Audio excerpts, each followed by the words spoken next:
ஒரு மனிதன் கடன் கொடுக்கிறாருன்னு வைங்க, தவணை குறிப்பிட்டு வைப்பாரு இல்லையா? ஒரு வருஷத்துல 1 லட்சத்தை தந்துருப்பா, உனக்கு இன்னைக்கு வந்து என்ன ஜனவரி 1 கொடுக்கறேன் கடன், அடுத்த ஜனவரி 1 1 லட்சம் தந்துரு அப்படின்னு கொடுக்கிறாரு இல்லையா?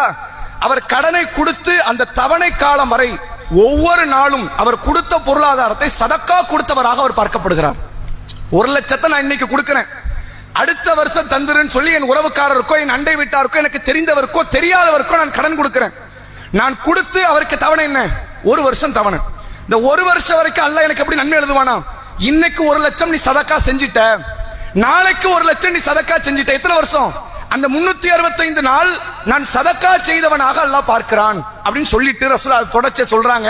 இந்த தவணைக்குள்ள கொடுக்கிறவனும் உண்டு, கொடுக்காத ஏழ்மை மக்களும் இருக்காங்களா இல்லையா? இருக்காங்க.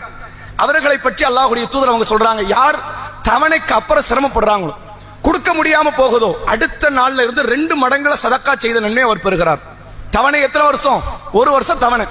1 லட்சம் நான் கொடுத்திருக்கிறேன், 1 வருஷத்துக்கு கொடுக்கணும். 365 நாள் அல்லாஹ் எனக்கு எப்படி நன்மை எழுதுறான்? தினம் தினம் 1 லட்சம் சதக்கா செய்த நன்மை அல்லாஹ் எழுதுகிறான். 365 நாளை தாண்டிருச்சு, தவணை முடிஞ்சிருச்சு. இப்ப அவர்கிட்ட போய் கேட்டேன், ஒரு 2 மாசம் தாங்க, முடியல, ரொம்ப சிரமமா இருக்கு, நான் தரங்கிறாரு. நீங்க தவணையை தாண்டி 2 மாசம் அவர் கேட்கிறார். இப்ப என்னாச்சு? தினம் தினம் 2 லட்சம் நான் சதக்கா செய்தால் என்ன கூலியோ அதை அல்லாஹ் ரப்புல் ஆலமீன் என் கணக்கில் எழுதுகிறான். இது எவ்வளவு பெரிய பாக்கியம்!